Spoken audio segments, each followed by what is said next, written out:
What's up, world? I'm Cameron McKinney, and this is Pop Culture Spotlight, a podcast about the movie Weapons.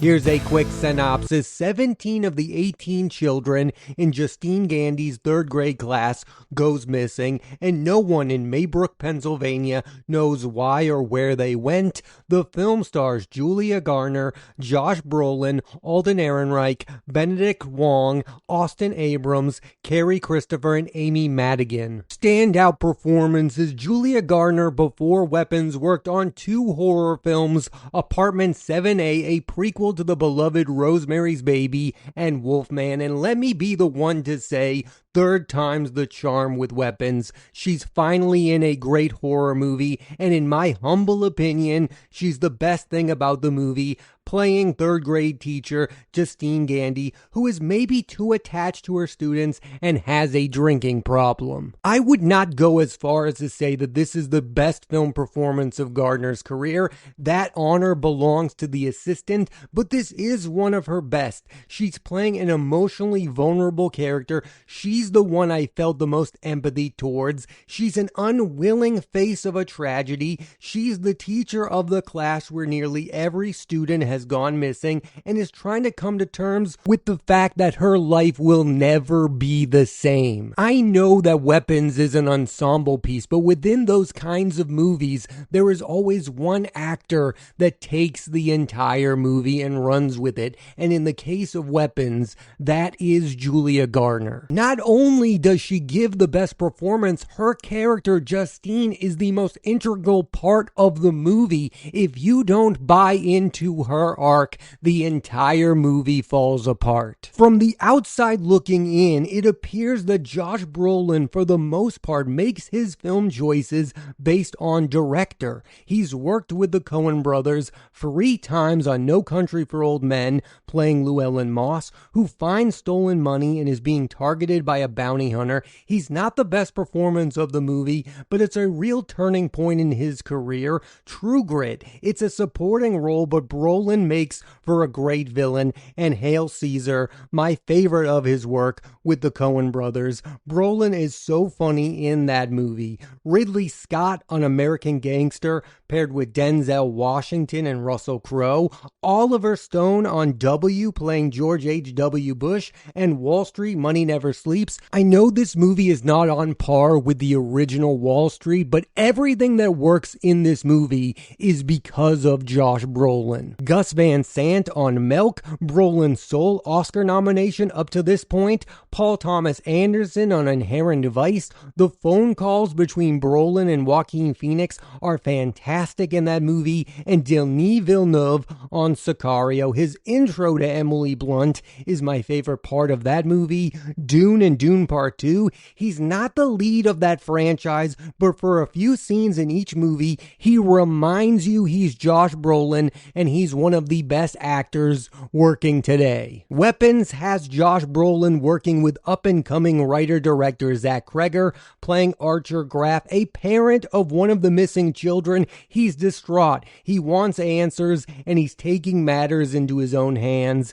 There's one scene in particular that was super effective for me, where he shows remorse about the fact that he didn't say I love you to his son, and I absolutely loved the dynamic between his character and Gardner's. I don't want to say anything and spoil the movie. All I will say is the relationship between them evolves throughout the movie. When the perceived failure of Solo, a Star Wars story happened, most people started to act like they were wrong about its star, Alden Ehrenreich. And in a way, Hollywood was wrong in that they tried to turn him into a standard leading man. He is absolutely thriving right now as a character actor, usually playing someone with emotional struggles. Fair Play as Luke, where he can't handle the fact that his significant other Emily is promoted. Oppenheimer, where he's a nameless Senate aide who is a normal guy who understands how jealous of Oppenheimer Louis Strauss really is. And in Cocaine Bear as Eddie, the son of a drug lord. And even before Solo, a Star Wars story, you had Ehrenreich's 2 movies from 2016, Hail Caesar with the Coen brothers, where he played actor Hobie Toby Doyle, and Warren Beatty's Rules Don't Apply, playing Frank Forbes, a driver for Howard Hughes. For Weapons, Ehrenreich plays police officer Paul Morgan, who is a former addict. He has a connection with Garner's Gandy. His best scene in the movie is when he's confronted by her about what the police are doing to find the missing kids. Paul is a complicated figure, to say the least. He's unhinged at times. It's been said by many, and the director Cregger himself, that Ehrenreich looks similar to Jim from Magnolia, a police officer played by the great John C. Reilly. I like the fact that other movies are starting to pay homage to the masterpiece that is Magnolia. Another example is Ed Norton's character was at one point in Knives Out Glass Onion dressed like Tom Cruise's TJ Mackey. I have championed actor Austin Abrams a lot on this podcast. What I want to say about him right now is that I'm impressed with any young actor who can consistently be a scene stealer. For the most part, I find that young actors can only have an impact as the lead of a movie, but Abrams can on an ensemble piece like Weapons. I loved him in Wolves with Clooney and Pitt. In Weapons, he plays James, a drug addict who is in desperate need of money. You see him making promises to people on the phone that he needs the money to turn his life around. He's at the same time comedic relief and a tragic figure. I've been waiting for a long time for Austin Abrams to play a leading role, and it seems like that's going to happen on Zach Cregger's next movie, an adaptation of the video game Resident Evil. He's also got the movie Whalefall with Weapons co-star Josh Brolin on the way. I really do believe movie stardom is on the horizon for Austin Abrams. Benedict Wong is someone I know best from sci-fi films. Danny Boyle's Sunshine, which has gotten praise over the years but is still underseen. Wong's role is devastating in that one. Duncan Jones's Moon, a real showcase for Sam Rockwell. Prometheus and The Martian from Sir Ridley Scott. What can I say? Two great films. Annihilation from Alex Garland, a movie I don't want to talk about, it just needs to be seen. And 9 Days from Edison Oda, a thoughtful movie with an intriguing premise. In Weapons, Wong plays Marcus, a principal who is dealing with the tragedy of the missing children the best way he can. He is someone who understands that Garner's Gandy has the best intentions but wants her to remain low. He's the one character in the movie I would call a calming presence. And finally, I want to say as little as possible about the two characters Cary Christopher and Amy Madigan are playing in Weapons, Alex, Lily, and Gladys. What I will say are both are great. For Madigan, she was in two movies in 1989 that I have seen a lot and are beloved. We are talking about Field of Dreams and Uncle Buck. Both also star Gabby Hoffman. The central mystery of Weapons is about these two actors, so the less I say, the better. Weapons is one of those movies you walk away from and think the true star of the movie is whoever made it. And in this case, it's writer-director Zach Cregger, who made the surprise hit Barbarian, a movie I really enjoyed. Weapons to me is a big improvement.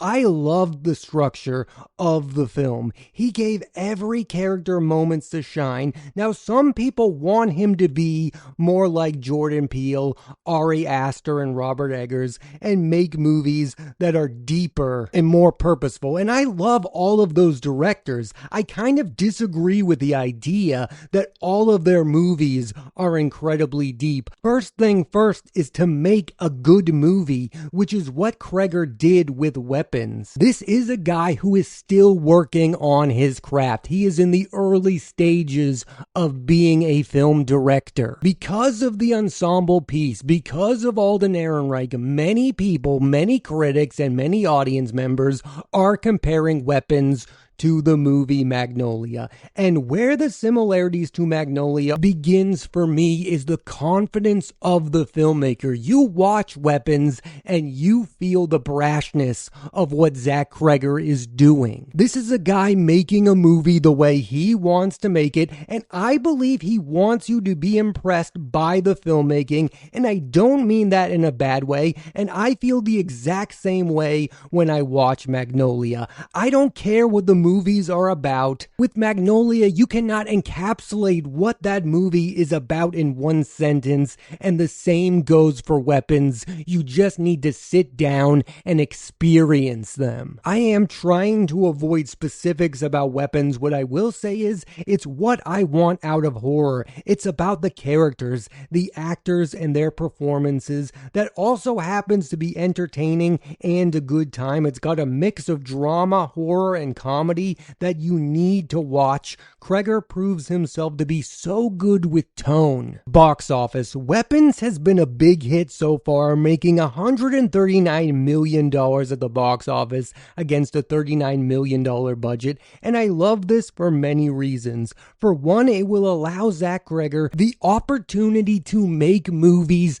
that he wants to make within the studio system, and possibly allow other filmmakers to take more chances within studio movie making. I've come to the belief that it is way more important to build up the careers of directors than it is to build up movie stars, because directors can really sell a movie. People go to the movies to see the latest from Christopher Nolan, Denis Villeneuve, Greta Gerwig, Ryan Coogler. The more star directors you have, the more chances you have of making more hit movies. Cregger is going to be given a chance to become a member of that esteemed list of filmmakers that you go, wow, Zach Cregger made this movie, I need to go and watch it. That's the commonality I find in most movies that are hits these days, is that they are directed by filmmakers that larger audiences care about. I also want it on the record for this podcast that this has been a great year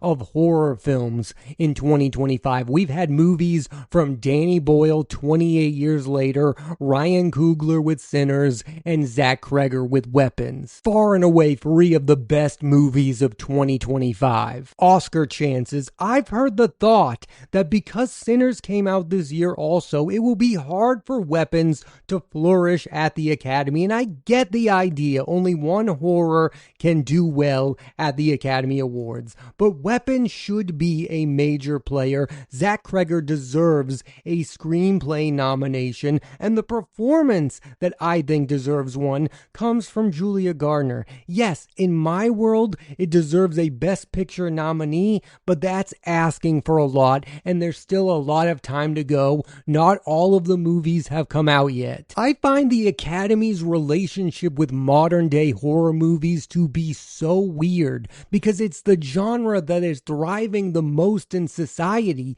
People are flocking at the theaters to see a horror movie. The best directors working today are working within the horror genre, yet they barely recognize it. Yes, every now and again you get a nomination or a win from Jordan Peele for Get Out, but Robert Eggers has yet to be nominated for an Academy Award. Ari Aster has yet to be nominated for an Academy Award, and don't even get me started on the performances that they ignore. Lupita Nyong'o in Us, Florence Pugh in Midsommar, Robert Pattinson and Willem Dafoe in The Lighthouse. The list goes on and on. The Academy needs to start to realize that people care about the horror genre because within the genre, they are making great movies. I don't want to get into the ending of Weapons. I'm not going to spoil it. What I do want to talk about is the fact that the ending has created a big debate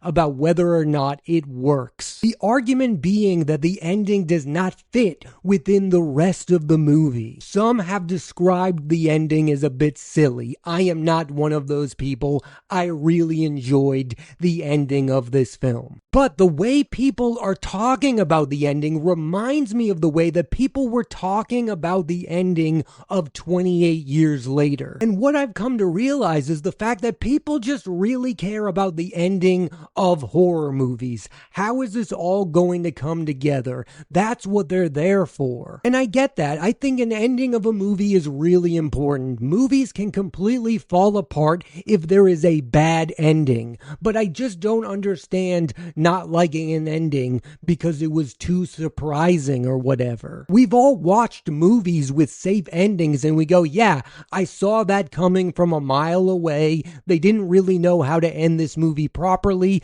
so they went with the safe choice. That does not happen in Weapons. There's a real boldness to the ending, which is in line with the rest of the movie. I would argue, and I think most would agree, that Weapons is a movie designed so that you don't know what is coming around the corner. It is not the type of movie you watch and you go, yeah, I know where this is leading to. I've seen this movie before. And that's the brilliance of the movie for me. It feels fresh and new. I personally found the ending to be super cathartic. And what kind of does bother me about the criticism of the ending is they only talk about what they don't like about the ending. No one has said what they wanted the actual ending of the movie to be. Yes, the ending of Weapons does have a shift in tone, but it has a shift in tone throughout its entirety as well. I want to end this podcast talking about why I believe Weapons became a surprise hit. Number one has to be the fact that it is within the horror genre. This is the genre that is thriving at movie theaters. People will go see a horror movie. Number two, the name Zach Cregger meant something after the success of Barbarian. Number three, and I think this is really important, I found the marketing for this movie to be brilliant. They weren't really giving you anything about what the movie is. My interest came from the fact that it was written and directed by Cregger and starring the likes of Garner, Brolin, and Ehrenreich. You know when you watch a trailer for a movie and you go, I already know what this movie is. Those are not my kind of movies. I don't want everything to be there in a trailer. There was real mystery surrounding Weapons. What's always interesting talking about horror movies is the fact that these movies don't cost a lot of money to make, and that's one of the reasons why the genre is succeeding at the movie theaters, because they are making a huge profit. Studios over the last decade or so became obsessed with making $200 million blockbusters that needed to make $1 billion in order to be viewed as a success story. What we are finding in 2025 is very few movies are making $1 billion anymore. Superman is not going to make $1 billion. Fantastic Four: The First Steps is not going to make $1 billion. One American movie has reached the $1 billion plateau, and that's the live-action remake of Lilo and Stitch. I don't understand why more genres don't go by this formula. Like, they should do the exact same thing with science fiction, action movies, make movies that cost less, that are going to make money. I mean, you've heard this story all the time. A director makes a huge movie with a huge budget, and it doesn't lead to success, and then they go to director's jail. If Weapons was not a huge success, Zach Cregger would not go to director's jail. He would still be given another opportunity to make another movie because this movie didn't cost a fortune. People making horror movies right now are just way smarter than the people making movies within other genres. They need to catch up quick. It's been well documented how great of a year Warner Brothers is having at the box office with a Minecraft movie, with Superman, with F1, with Sinners,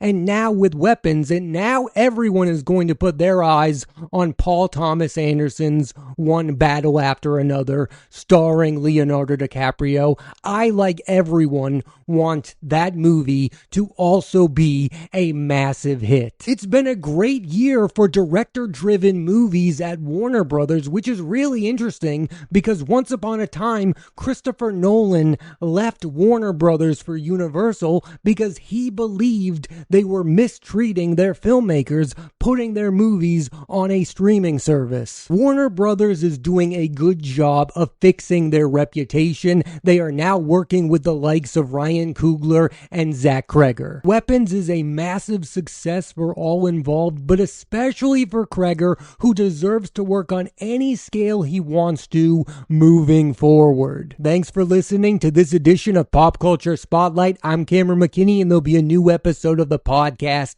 every Thursday on Apple Podcasts and Spotify. I highly recommend you check out Weapons. Next week on the podcast, I'm talking about Ari Aster's Eddington, starring Joaquin Phoenix, Pedro Pascal, Emma Stone, and Austin Butler. So tune into that and please rate, review, and subscribe.